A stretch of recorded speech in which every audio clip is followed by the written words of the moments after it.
Alrighty guys, hello and welcome back to the show. Today we got a long one on the cards. We got a long boy coming y'all's way. It's going down on Adaptive Zone 6, 10 by 10 map. It is a 4v4 played in the 4v4 matchmaker. This was submitted by, I'm not sure if this is an observer or one of the players. Well, it was 4v4 matchmaker, so there's no observers, but this was submitted to the FAF replays channel, or replays to cast in the Fortune Alliance Forever Discord. If y'all are not a part of that Discord, definitely should think about joining, because there's a lot of good information on stuff that goes out there. As well, you can post replays to cast, like this lovely one that is going to be gracing our presence today. So with that, let's get into introducing our players. We got Team 1 up at the top, Team 2 down at the bottom. Starting up in the north, going as the UEF, we have Bimac, who's going UEF, opening first land with an interesting land factory position. To his south, and I'll fix the mini-map here in a second, we have Freed, who's going UEF as well with another interesting land factory position, getting to work on his hydro. Next, we've got Sharp Fox, and if you're sensing a theme, I am too, also going UEF, but this time breaking the mold, going first air on his work, on the working on the hydro. Damn, I can't speak right now. I've been speaking a lot today. All right, last, we've got Aries Avueto. My wife is listening in the next room, I'm sure, because my voice carries really, really well. So I'm sure that's Spanish, and I'm sure she's going to roast me for it, but it's okay, because I'm going to tell all sorts of really, really funny stories about her and myself today. That's going to be the theme of today's cast. So moving to the southern team, we've got Transan 2001, who's going first air, working on the hydro, and he's going Cybern. Next, we've got on his way to the middle. No, not on his way to the middle. He's right there hiding between some power generators. We have Grotesque, which is one of the most disgusting names I think I've ever seen in my life. Next, we have J Fodra, which I'm sure means something that eludes me, but he's going UEF, opening first land with, I think, the funniest land factory placement, because I don't think he can fit mass storage in there. Yeah, so didn't get the adjacency bonus and can't fit a mass storage in there, which is just primo, chef's kiss. I love it. And last but not least, we have Nedbark, who's going Cybran, and he opened first and second land. He's on his way to the middle to grab some reclaim. So we saw this map a couple weeks ago. I did a little replay review on it as I get the mini map turned back on. Damn, I can't speak. Now we've got gun speed and range coming in now for gun damage and range, sorry, coming in for Freed. So lots of UEF on team number 1 and UEF Aeon and 2 Cybran for team number 2. So Seraphim only faction that is unrepresented today. And Nedbark actually going for the capture on the Cybran Agricultural Center. Now, what you all might not know is that this Cybran Agricultural Center, it delivers a lot for your economy. And by a lot, I mean it delivers about the same amount for your economy that something that delivers nothing gave to something. It doesn't do anything. I don't know where I was going with that. I hoped it would come to me. It never did. But either way, he's grabbing some of that reclaim in the middle. He's getting the shield generator. He's got a radar in here. And there's a couple of neutral buildings. Lots of good reclaim here. I talked about this during my replay review, but I think that this is an area that's often overlooked at the lower levels, and there is definitely some good reclaim here that players should definitely take advantage of. Players on the southern side of the map have not gone for the reclaim. We've got forward manufacturing now coming in for, I'm going to call him Aries so that my wife doesn't make fun of me anymore from the next room, but he's got some forward manufacturing. Bombers now on the way for Grotesque, those disgusting Aeon shimmers. And we got some clumped up engineers here, so we'll see if those shimmers go shimmering on towards the engineers, or if they go for the commander, which is, or the mechs. I could have sworn it took only 3 bombers to kill a mechs. Apparently that's been changed. Or I'm just remembering it incorrectly, but they're going to bag themselves a mechs. No, they're going to almost kill a mechs and then pivot north to almost kill another mechs. Let's see what they do. Next. Nope, I'm not going to kill that one either. Now they're going to go after the hydro. Oh, I think he's realized it, so he's sending a bomber back to finish off that mechs. Thank you. That was gonna really bother me. I didn't actually see that whenever I was reviewing this replay. for how many things I miss, y'all would think I didn't review anything before I posted it, but that is not the case. I do, in fact, review these replays before I actually post them. Gun speed and range now on the way for Ned Bark. He's actually gotten himself some kills. I assume those are T1 kills. He got himself first rank of veterancy. And Bombers seems to be the name of the game here for the Southern players, as we're now starting to get some reclaim operations going there for Ares. He's grabbing some of those neutral buildings. But no interceptors yet, only a mobile AA that was pushed out by Ares, and he's going to lose his Hydro as well. That's not looking super good for the God of War. You know, you got to be able to power your army, especially if you're the God of War. Even if you're a god, there are things that, in fact, you can't do. And if anything taught me more about the nature of gods and their limitations, it's definitely been the Marvel Universe. Yeah. So that's why I know most of my stuff about gods is from the Marvel Cinematic Universe. We know that there can only be nothing but truth that comes out of Disney, of course. As Sharp Fox under assault from Grotesque's commander. And we just got some backup in the form of some strikers actually coming in from J. Fodra. J. It's J. And Sharp Fox does not seem to be moving. I was going to say that Sharp Fox doesn't seem to be the sharpest tool in the drawer there, but that seemed a little bit too mean, but now I've said it, so I can't take it back. Bomber's causing him some problems as well. There is a mobile AA that he's brought forward, but as long as Grotesque keeps disgustingly moving forward, literally makes me want to vomit. That is going to be a dead commander right there. So that's going to be our first ejection from the game, and we do have a Tech 1 run by in the works there from Ned Bark. Getting some Mantises into his opponent's backline. As you can see there on the mini-map, this is a 4v4 matchmaker, so of course it is full share. All the fairies have now died, although I gotta say the life cycle of these fairies, at least according to Guile, and who am I to disagree with the godfather of FAF casts, but according to Guile, the fairies die every single time there's a full share game. So I gotta tell you, with the amount of 4v4 matchmaker games that I see out there, there can't be that many fairies left in the world. And I'm not one of those like fairy denial people. Like, I genuinely believe there's fairies out there, okay? Like the Tooth Fairy, come on. You really think a dollar just appeared under my pillow randomly whenever I lost the tooth? Come on. Now we get some aggressive movement here coming from Ned Bark with his commander. Run by dealt with. Gun damage and range now resumed there for, that's going to be for Belmake. Bearmake? Belmac. I was reading the name incorrectly again. But this run by poised to do a little bit more damage, I think. Maybe. I think there are a couple light artillery that are still in this mix. Tech 1 Mass Extractor under threat, but not going to go down. This Tech 2 one also not going to go down, I don't think. I think he targeted the air factory or some other building with it.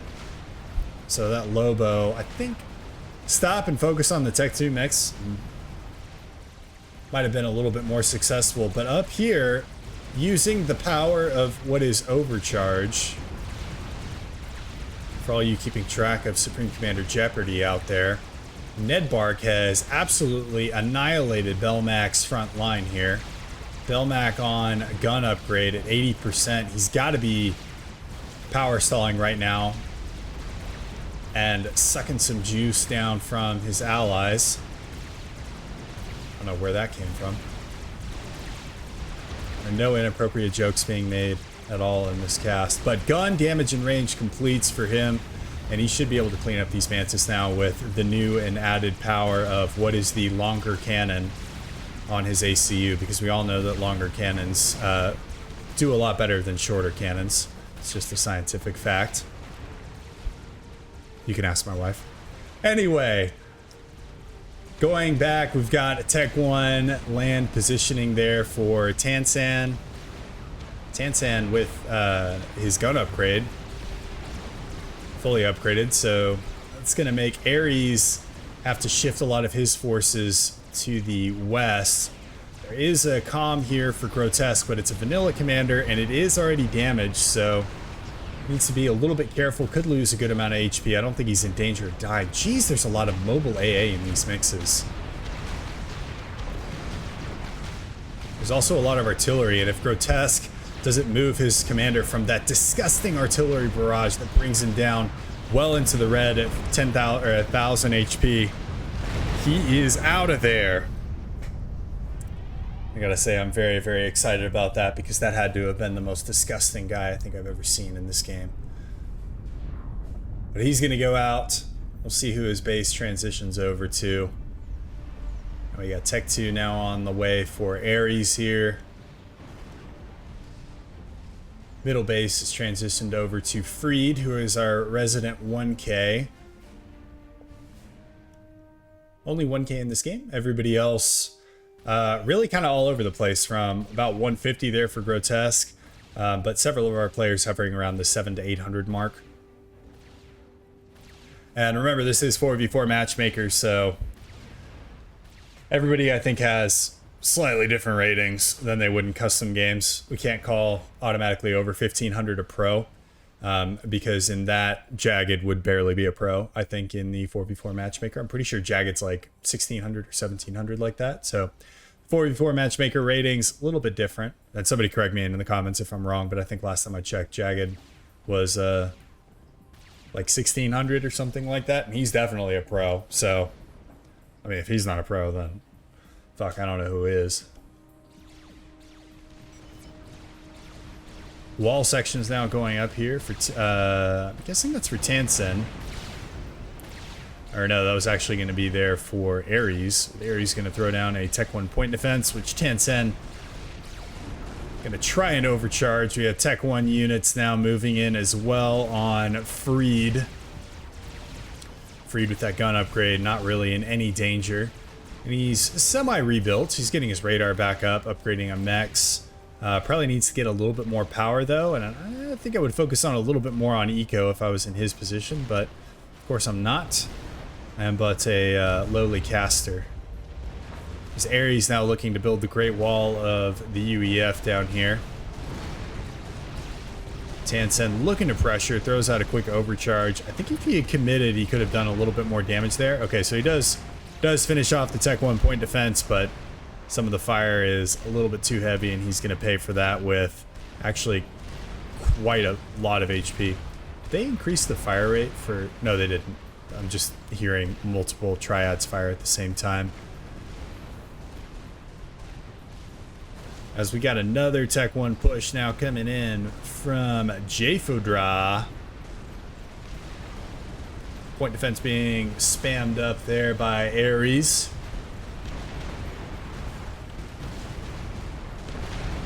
But the point defense in concert with the Tech 1 units there from Belmac, or from Ares, this Tech 1 push ain't gonna go anywhere.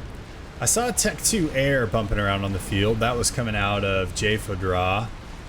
Curious if we got Tech 2 land. Okay, so we do out of Ned Bark. Got some rhinos on the field, and he's actually looking to move those, I think, with his commander here to potentially pressure. Freed is looking to do the opposite of free himself and instead enclose himself with triads, I think, in the upper side of the map. And that's going to force Ned Bark there to retreat. And yeah, Tech 1 push. Not going to get anything done. It's going to leave a good, healthy amount of reclaim here, though. There's a factory, an air factory of all things, up here at the front there for Ares. And he's got several engineers. Going to get a radar down. Needs to start vacuuming up some of that reclaim. Could potentially do a little bit better job than my Roomba. Let me tell you. So I've shown pictures of my dog on the channel before. Very cute, super fluffy, 90 pounds of like pure fluff and love. She's an amazing dog, but the thing, she sheds. Let me tell you, if you had like 50 or so Great Pyrenees just bumping around in like a textile factory, they wouldn't need to buy anything except for dog food. Like they could just weave everything out of their fur. And we got the Roomba that's supposed to be like really, really good for dealing with pet hair. Let me tell you, there is no Roomba that can deal with the pet hair.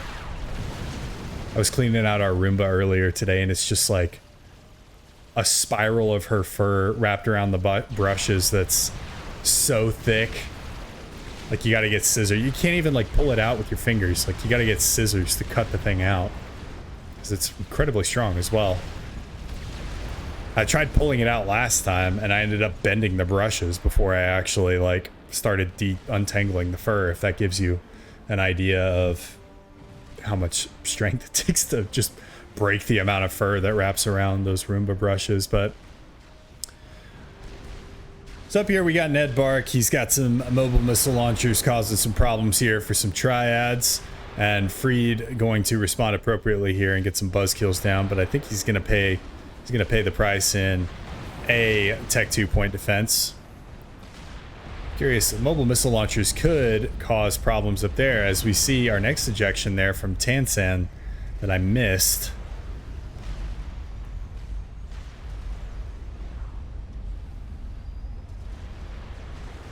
But he's going up in smoke. A little curious what it was. It might have been tactical missiles here. You can see a heavily assisted Aloha here that has a couple of ranks of veterancy with only a couple of kills. So I think it might have been a tactical missile snipe in conjunction with maybe some bombers or something like that. I don't know. Tansan's comm had to have been screaming at him for a long time saying, "Commander under attack." But then again, maybe he didn't listen. Maybe he said, "You will die at your post." But Viper's now showing their strength as far as mobile missile launchers go. The missiles that split off, while they don't do hardly any damage, they make for great distractions for the main missiles to come in, as you can see them overwhelming this little poor buzzkill. You can see another one that's destroyed there, so that's going to be more buzzkills that are going up there freed. Now, this is a really long replay, so I might speed through parts of it, just through some of the slower parts, but it's a very, very special replay. Or I'll just tell stories during the smaller parts. I'll let y'all vote on what you want me to do. Do y'all want me to tell stories, or do y'all want me to speed through the slower parts?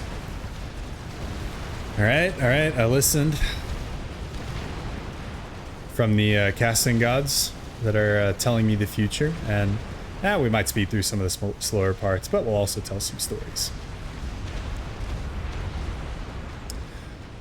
The Tech 1 run by here that's going to be from Ares once again, taking out some factories there that have been inherited by J-Roda, J-Fodra, who has now gotten the entirety of these lower bases. And does he have Tech 2 land yet? Okay, so he's got Tech 2 air in 2 different factories. So he's got Aeon as well as UEF Tech 2 air. And he's about to lose the base down here belonging formerly to Tansen, as the T1 factories just go ripping and tearing their way through the base.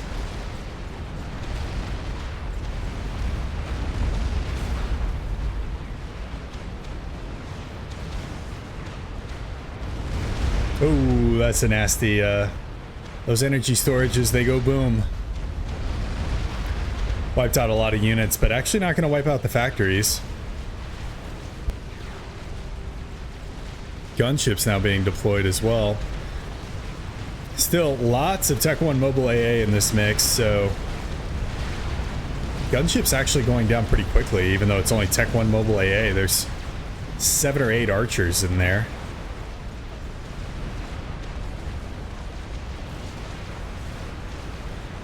But the downside of having 7 or 8 archers in your T1 army is that they don't deal as well with actual units that shoot back on land. So push should peter out here in a second, especially once you got a triad back here. Oh, and there's an Oblivion turret right here, so push should be over.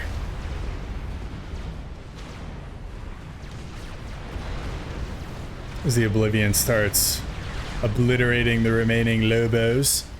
shift our attention back up to the top, where now we've got a Tech 2 push coming down. Good amount of rhinos coming out from Ned Bark.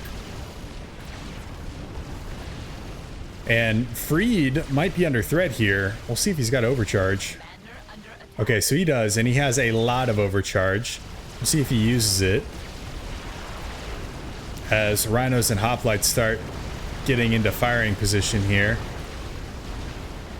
Freed does have quite a few Tech 1 units, as well as a strat that is coming in to help. Okay, this comm should be fine. Some friendly fire from that strat, though.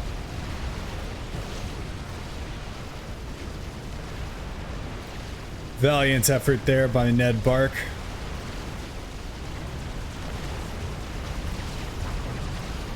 As Freed now has his own Tech 2 units out on the field. He's got some mongoose.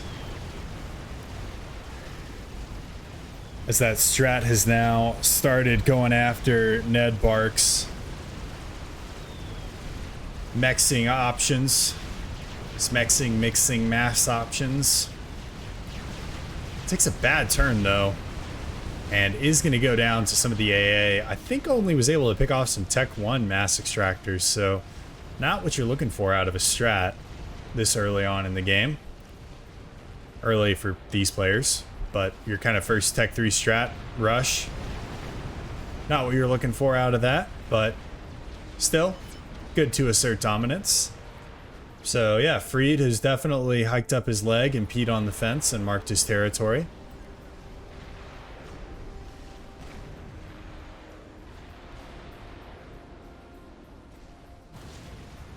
Not sure if that's artillery or is that mobile missile. So we got some mobile missile launchers here. Those are going to get vaporized by these gunships, assuming the gunships get into position. I'd like to see some air here from team number 2. Now we'll bump the speed up just a little bit for right now, as the mobile flak is able to deal with those gunships. Tech 1 pressure now coming in from Jfrodra again. And it's going to be able to overwhelm these Tech 1 point defense this time, with between the artillery as well as just the overall magnitude of tanks. Ares going to lose that air factory as well. And this is just weird. These armies can't really seem to learn how to fight each other. They seem to just want to pass in the night. So we got Tech 2 units now coming in with some mobile shields. Getting involved. Not dealing with the point defense though that are in the back line.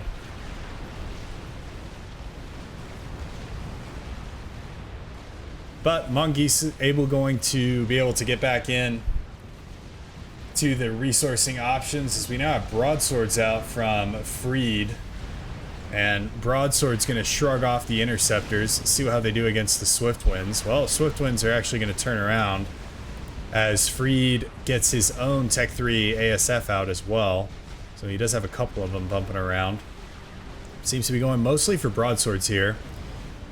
That, in conjunction with the mobile AA on the ground, providing some pretty good cover from these broadswords. Or for these broadswords. And what is snipeable right now? Freed moving in from the north with some Tech 1 units. But you could make the case that Jay is pretty snipeable right now, considering he is not under his shield and has no AA. And, well, there are some ASF out from Ned Bark, who's actually gone both Tech 3 air and Tech 3 land. Wow, and making a heavy investment into land. We'll keep our focus here, though, for now, as Jay is under threat. Well, I guess I use the term threat loosely. It was Tech 1 units, as this is Jay's third game ever. All right, Jay, you know, for your third game ever, you're doing pretty good. Doing pretty good. You need to click some more tech buttons and don't build 2 HQs. Although nobody is ever going to let me live down the time that I built 3 HQs, so yeah.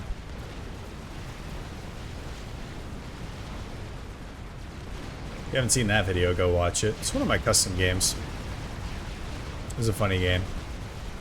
I didn't win, in case In case you were wondering. I know, right? Hard to believe. 3 Tech 2 HQs, and you didn't win after you sunk like 4 times as much mass as you needed to into your Tech 2 infrastructure. Surprising. I know.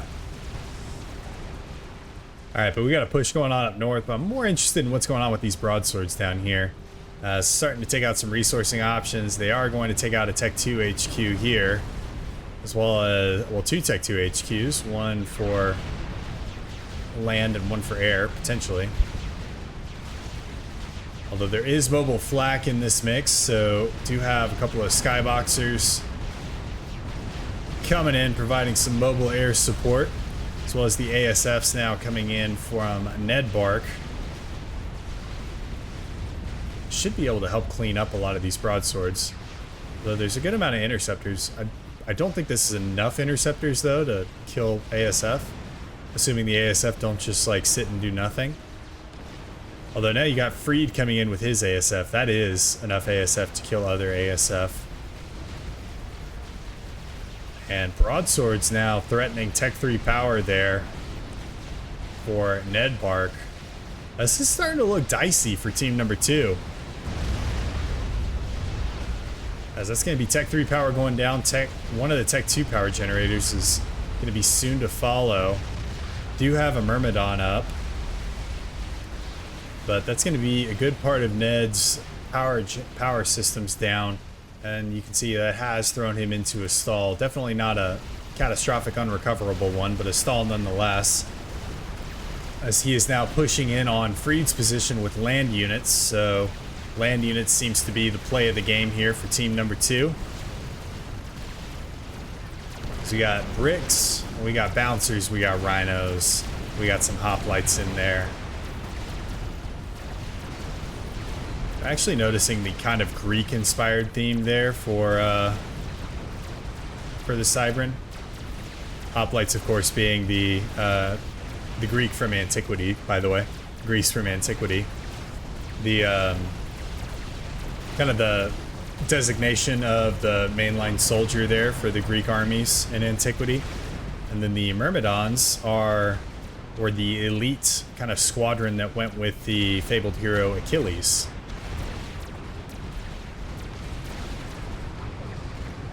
Yeah, so yeah, I didn't realize about the Greek references within the Cybran unit tree. I'm curious if there are any other. I'm gonna look. I got time. You got time, you got time, everybody's got time. Loyalist, Bouncer, Trebuchet, kind of a throwback to medieval time. Deceiver, Fire Beetle, Banger, Wagner, German, Hoplite. Yeah, I don't think there's anything else, at least in the land. Gemini's a constellation, though, and that's something. I was gonna make a parallel there. But the Tech 3 land, there's not a great answer right now for team number 1 on the Tech 3 land side. We've got Titans coming off the line for Freed. And we do have broadswords, but there are bouncers in this mix. And ASF in the sky there for Ned. Several bouncers several broadswords getting thrown away, just landing in front of ASF at this point. Might be a good idea to build some SAMs, some SAM sites.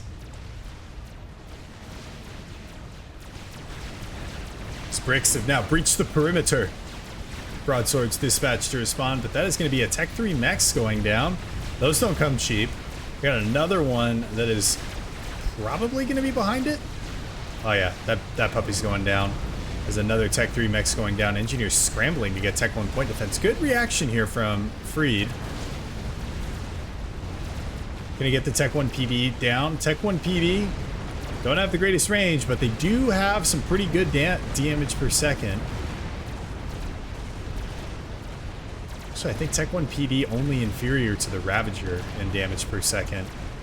None of the Tech 2 PD have equivalent DPS to Tech 1. So if you're looking for a pure damage per second play, definitely Tech 1 PD is the way to go. But Freed is going to lose one of his power generators here. And he has no redundancy. I believe that was the entirety, actually, of his power grid there. Well, not the entirety, but good chunk of it. He's getting overflow right now, but he is losing power quick. Needs to get that fixed ASAP. ASAP as possible, as Michael Scott would say. All right, let's go ahead and bump this up just a little bit. As we move once again into a slower portion of the game, I will be your play-by-play announcer. We are flying at an altitude of 1 story, or 2 stories today. There's 1 story in between me and the ground. So that means I'm at an altitude of 1 story, even though I'm on the 2nd story. Yeah, I'm gonna go with that. Titans now in the mix though for Freed. So I've forgotten what my minus key is. So I go to slow the game back down. Brick's going to be able to wipe this up though. The rest of it outside of the Titans are just Tech 1 units. And then on the southern side of the map, we got Titans leading the charge here for Ares.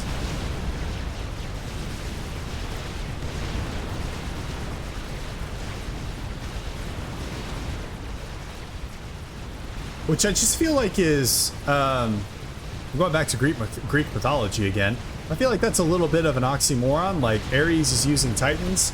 Ares wasn't a Titan, right? Like Zeus got all the Titans as J-Fodraw's going down, but yeah, it's okay. Because didn't Zeus like kill all the Titans or imprison them in, I can't remember what the Beyond was called. It wasn't Hades. That was where the humans went. I can't remember what the Beyond was called for the gods and Titans. Or am I misremembering that? But either way, that brings us down to a 3v1. And Ned Bark definitely has his work cut out for him here, as bricks are in retreat, being pursued by broadswords.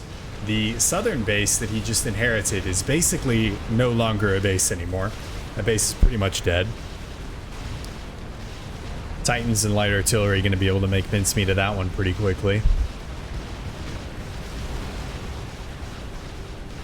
Triad's going down, land factory's going down. We got a small army here that was trying to catch up, but even if they do, they're just spelling their own doom. But what I'm really interested in, because Ares was the Greek god of war, if I'm remembering right. So Greek god of war, that means that all the Titans would have been imprisoned. Because that was like their cataclysm, or their Armageddon, was when the Titans were able to break out of whatever hell they were imprisoned in. I don't know. I'm probably completely misremembering it. I haven't learned Greek mythology in since like middle school. I don't know. I was homeschooled. I'm one of those idiots that you hear about, like that has no friends whenever they were growing up and everything. But I actually had friends.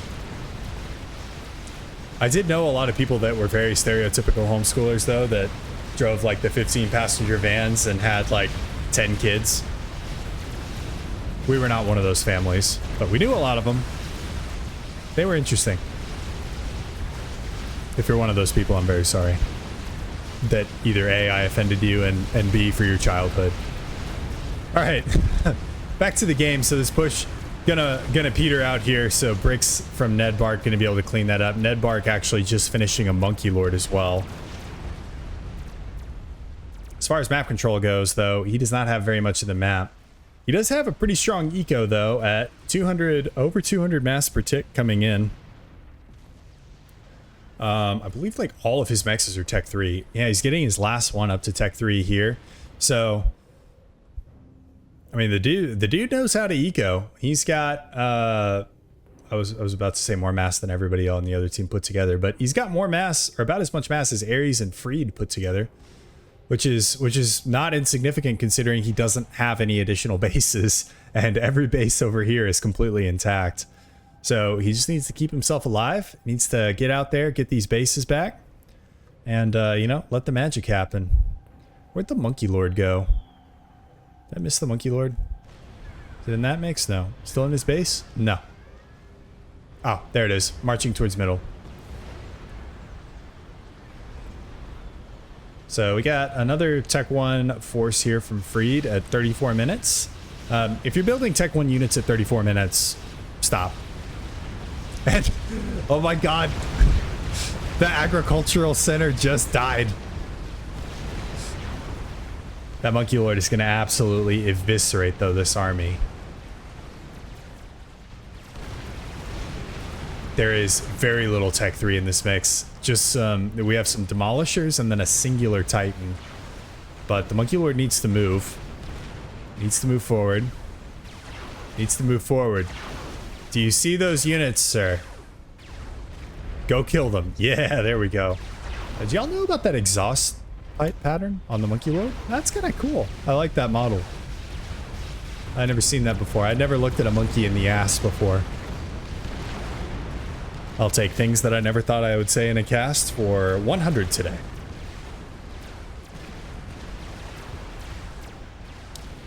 As Monkey Lord goes steaming forward, eviscerates this army. This one is next on the menu. Broadswords are inbound, though.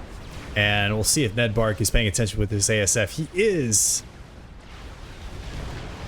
So needs to be able to deal with these broadswords before he loses too much HP on that Monkey Lord. And that's going to be the first one going down, second one going down. Monkey Lord still looking pretty healthy with the rank of veterancy as well. 2 broadswords are remaining. A third one on the way.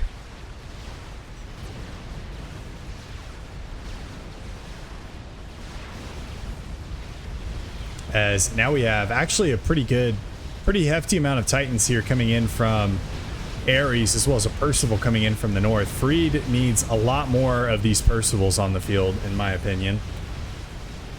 Monkey Lord, though, having trouble hitting its target. Broadsword coming in for additional damage. And Ravager is going to go up, and the Monkey Lord's also going to run into the Tech 1 point defense.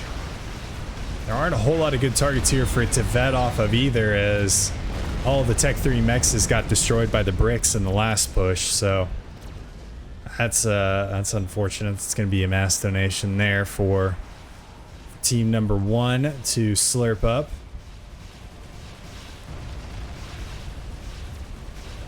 And Titan's now starting to cause some problems here. It took out what I believe was a radar installation.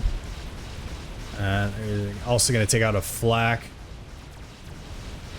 But actually we got bricks coming in behind the Monkey Lord. Probably would have been good to walk those in with the Monkey Lord, but you know, better late than never. Or maybe not. These guys are getting absolutely torn apart by the point defense and the Titans. Also got an ASF that has parked itself in a rather unfortunate position.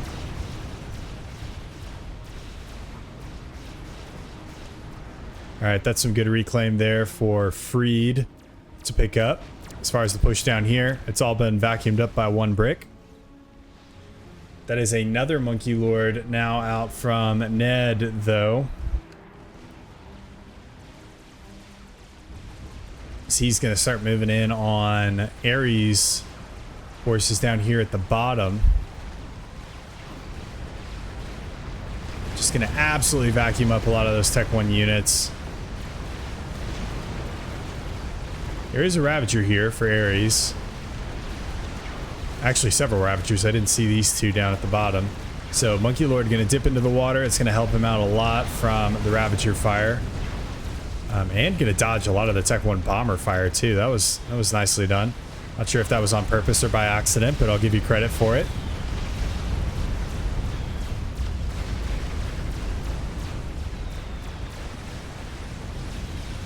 As the Monkey Lord doing a really good job of dipping in and out of the water. Ravagers have been taken out by the bricks, and man, Ned Bark doing a great job at playing this 3v1 right now.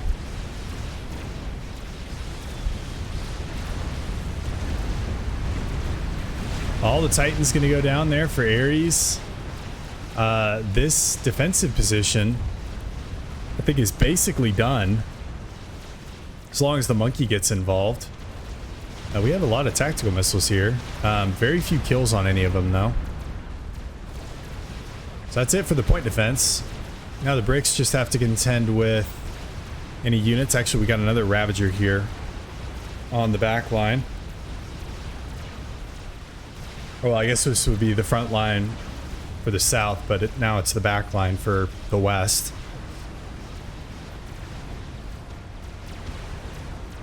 This is right here whenever the Ares commander is looking at all of his allies. It's like, where was Freed when the Westfold fell? Where was Belmac when the Westfold fell? So Westfold is burning.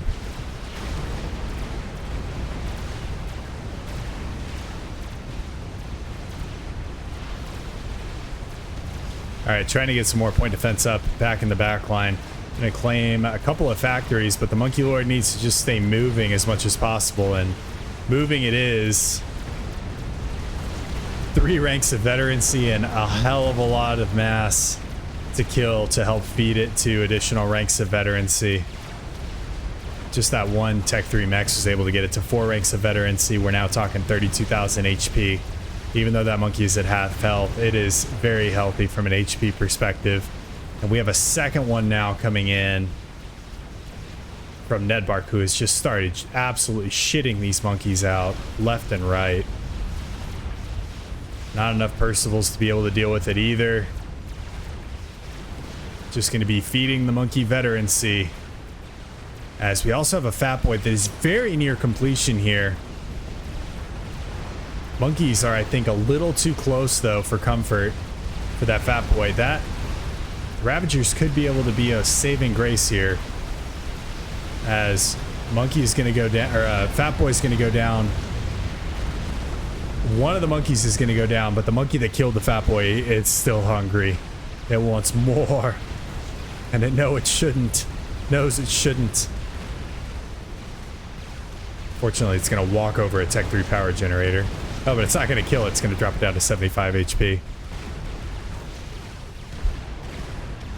Alright, but that is all this monkey can get done, surely, right? 2,000 HP.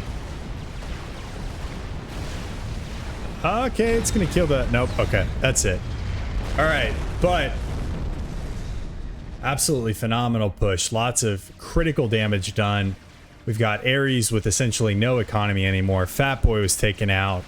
There is a ton of reclaim here, though, for Freed, should he choose to take it. But the land pressure is just unrelenting here from Nedbark, as we've got more bricks now making their way across.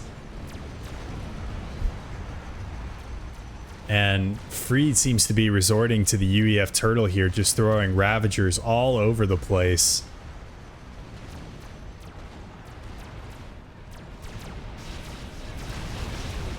But there are not enough Percivals on the field to deal with this many bricks, as Nedbark, sensing weakness, is going to go back through the same hole that he went through previously. That's what she said.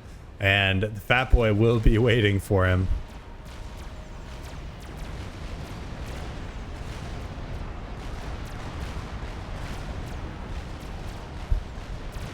Brick's gonna come in though, take out all the things that they didn't take out earlier. So we got a couple of factories, but Fat Boy shelling their position.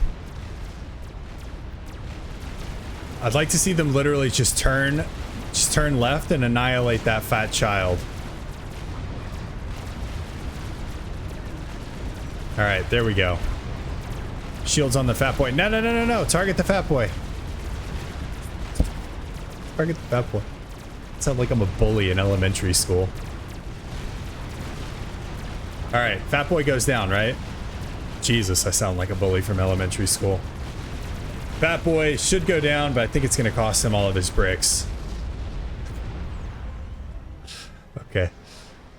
I need to stop making these mental images in my head of like all the things that I'm saying as it relates to a certain UEF experimental unit. All right, Soul Ripper actually out now, which makes sense because Ned does have air control. As we move into a quieter part of the game, so we'll bump the speed up a little bit here. We'll see what all the boys are doing. We still got 3 players alive for team number 1.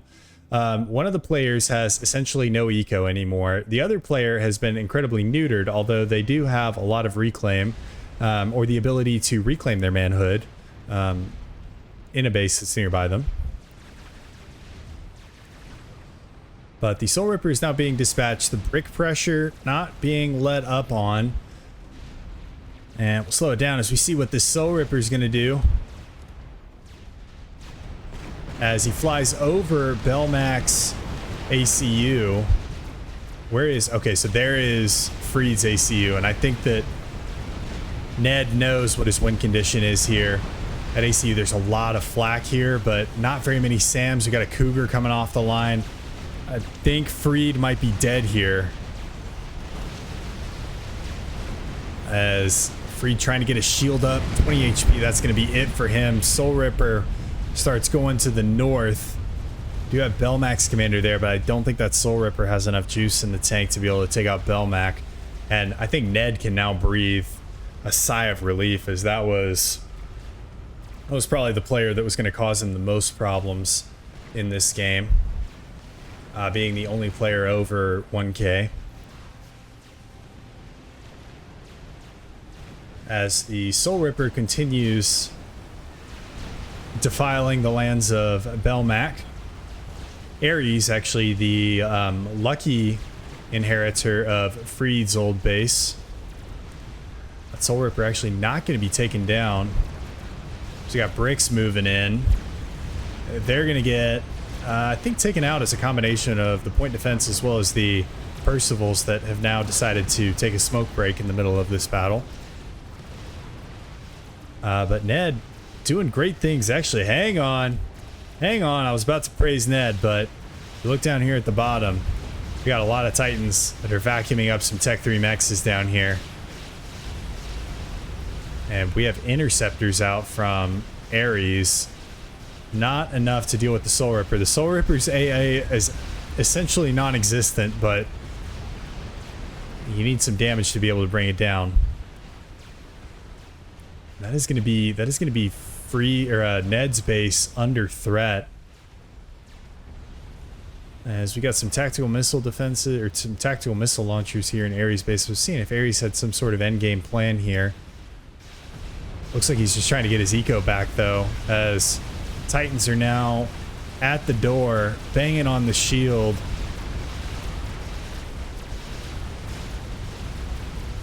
The Fat Boy is murdering Gemini. Down there in the field. Only got a few ASF left, although I guess a few is better than none, which is kind of what Team 1 is working with at this point.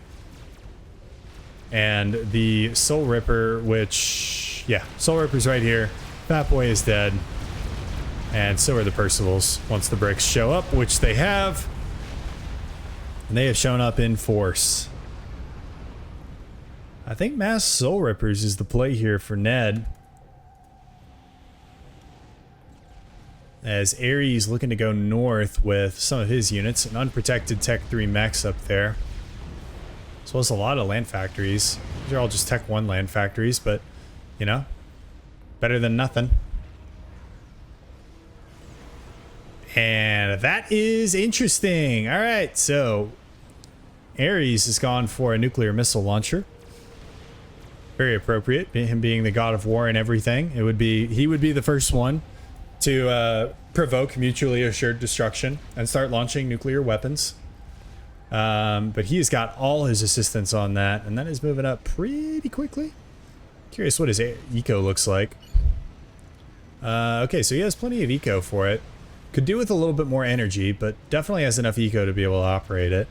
And I'm curious if it does not look like Ned has seen this. He does have a megalith, though. If he just marches that megalith straight in, might be able to do irrecoverable damage before Ares is able even to use his nuclear endgame there.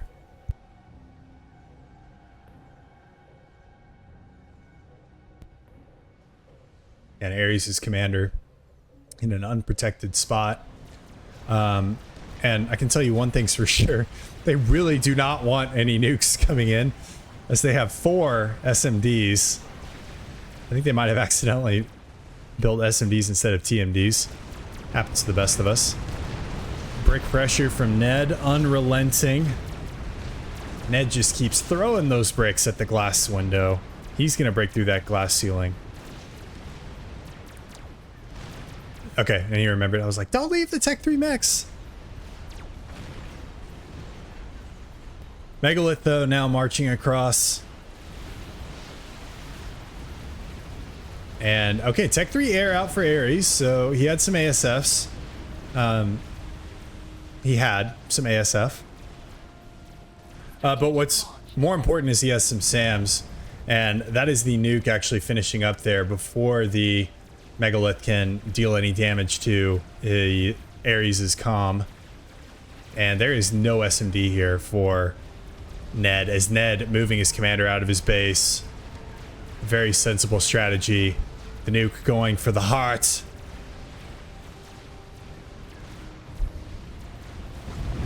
Of his base. Ares has obviously seen a Clint Eastwood Western and knows that if you want to kill your enemy, you got to go for the heart. Gotta hit me in the heart, Ramon. Gotta hit me in the heart. It's my Clint Eastwood impression. I'm sure it was terrible. But either way, all right. So Ned, lots of... Oh, so we got torpedo bombers. So he knows exactly where Ares' commander is. Unfortunately, Ares can just like pop himself out of the water and all those torpedo bombers are just going to get absolutely destroyed by the SAMs and the flak in the area. We do have a Soul Ripper that is now coming in, and Ares, I think, is going to go back into the water now that all the torpedo bombers have died, or at least most of them. And Soul Ripper going after the AA options, so that's good. Needs to go after the tons of Ravagers here for Ares. And up in the north, we have bricks that are pushing in on Belmac. Belmac looking in trouble. Has overcharge available, could save himself. But maybe he's decided that enough is enough at this point, because we are 55 minutes into this game. And the Soul Ripper has now completely destroyed Ares' soul.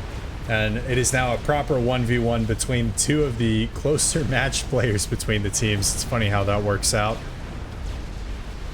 Soul Ripper needs to deal with the last of these flares in conjunction with the Megalith. Tech 1 AA, though, being really rushed up there. And just one flurry from the Soul Ripper going to take that out. All right.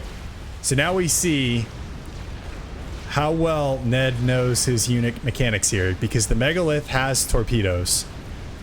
So he could walk it in here, and I don't think they're like even that bad either.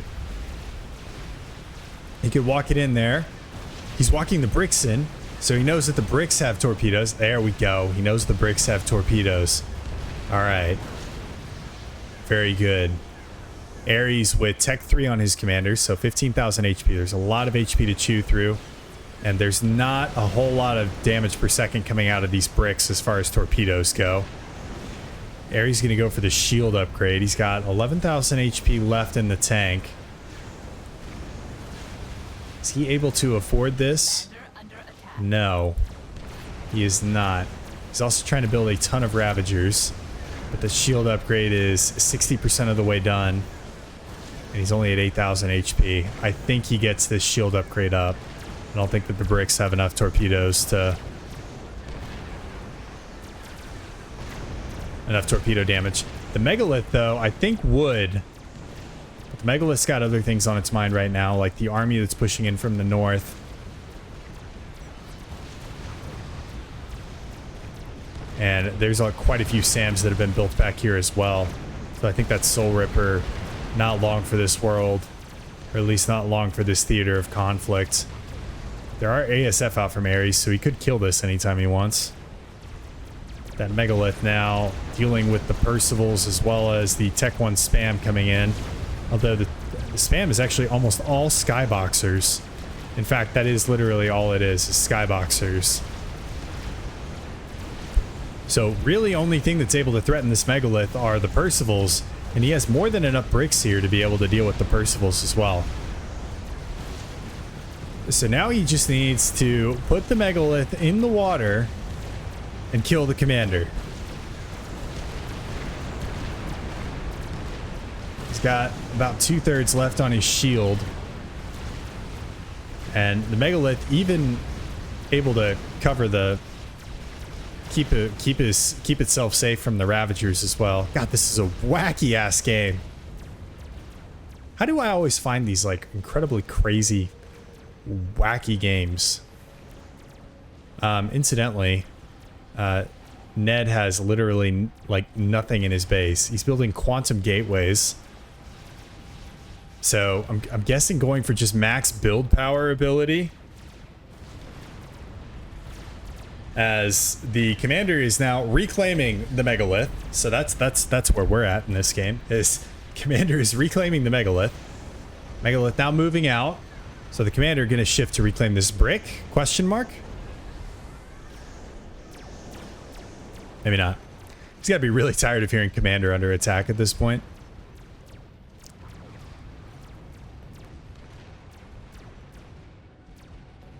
All right.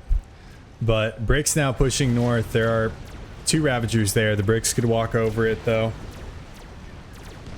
There is an Omni that is available to be destroyed here. There are a good amount of Tech 2 or Tech 3 power. There is a loaded nuke. Just completed loading here for Ares. Let's see if he plans on using it. Just get your Bricks, walk them in, kill it. Okay, now he's trying to ground fire, I think, with the Megalith. Which, I mean, not a bad idea. Not a bad idea. Unless you hurt your Bricks with it. Okay. So, nuke coming out, and we've actually got... Damn, we've got... All the engineering drones are coming out. They're getting absolutely massacred by the... Oh, I didn't know that the Megalith had flak. I knew it had AA, but I didn't realize it was flak AA. But rip to all the engineering drones. The nuke is going for the main base again. Or no, actually going for... Okay, so he thought that Ned ran there. You know, not a bad thought. Not a bad thought. But I'm pretty sure you got T3 air, right? Yes? Question mark? He's about to lose a lot of power here to these Bricks. But he has T3 air, right? He has a factory. You don't have an HQ anymore? Oh, he doesn't have an HQ anymore. I was going to say, like, you could scout it. Because I'm pretty sure UEF spy planes have sonar. I think it's UEF and Cybran have sonar. Come here. Gimme. Yeah. Yeah. Yeah, so UEF spy planes do have sonar. Or Cybran spy planes do have sonar. I can't remember UEF. I'm pretty sure they do. As the Bricks are going to do what they do best, marching through bases. They got a Megalith behind them. They're going to leave Ares Commander alone now, and we're going to speed this game up to see what the next gem is that awaits us. I told you all this was going to be a long one.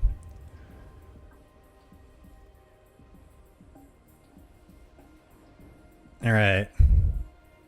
So in this quiet time, we have story time. I was watching this YouTube channel. And it's this guy who goes around to various campuses, and some of the things he asks are like basic knowledge questions, and he asks American college students if they know the answer, which, if those videos are not staged, the United States is fucked way harder than I ever thought we were. Because these kids, like, they don't even know like what president is on like the $5 bill. And I mean, come on, everybody knows it's Andrew Jackson. And as everybody is down in the comments below, I gotcha, because it's actually George Washington. And if you fell for it a second time, then the saying goes, fool me once, shame on you, fool me twice, shame on me, because it is in fact Abraham Lincoln that's on the $5 bill. As that Megalith is going to go down to overwhelming odds, and Percival's, and walking into what is the largest Ravager battery I think I've ever seen in Supreme Commander. In an actual multiplayer game, at least. I built some crazy stuff. Okay, support commanders are moving. What are we doing with these? Alright. We're building a Cerberus right now. Okay, alright, alright. I can get behind it. How does his eco look? It's got to be great, right? Eco's got to be golden. 425 income per second. Come on. Come on. You're doing great. You don't need to build. Why are we building this many Cerberus turrets? Actually, I mean, I guess a better question is why haven't we just torpedoed? Well, he doesn't have. Oh yeah, he doesn't have a Tech 2 air factory anymore. So that would be why. That'd be why that is. And then the Soul Ripper does not have depth charges or anything. So, yeah, I mean, as far as winning the game, like, I don't know, he's doing a pretty good job here.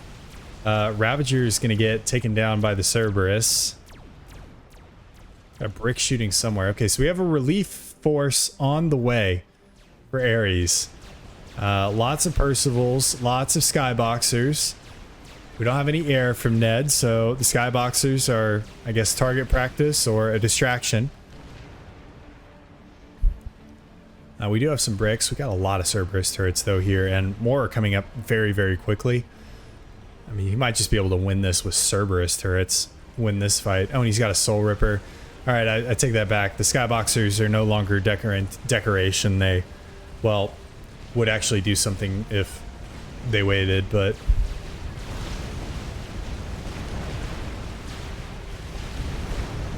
they didn't wait.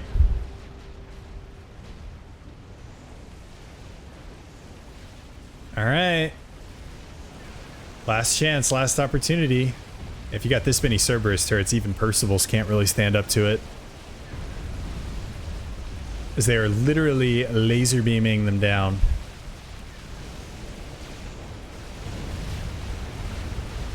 All right, they killed one Cerberus turret. We got some Cougars in the mix as well. So Soul Ripper should be able to clean up these mobile AA units relatively well. There's no shields or anything with them. Need some ASF. Holy shit. This was the win condition? That is so fun. Okay, so we got harms in this little bay. Ares is panic reclaiming them, while Ned appears to be able to build them faster than Ares is going to be able to reclaim them. We had a Percival shot come in, so Percival's coming in to try and kill these harms. Soul Ripper going to be able to take out most of these. Okay, so these don't shoot underwater. And this harm is up, and it is shooting, even though it's... okay, it is all the way underwater. I think Ares is dead here. Oh my god, that's the funniest way to win this game. This is a land map, and this game was won with harms.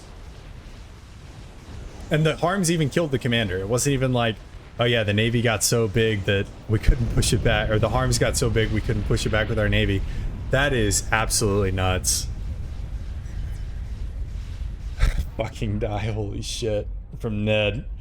Well played, Ned. 1v3. Didn't even have the full share advantage.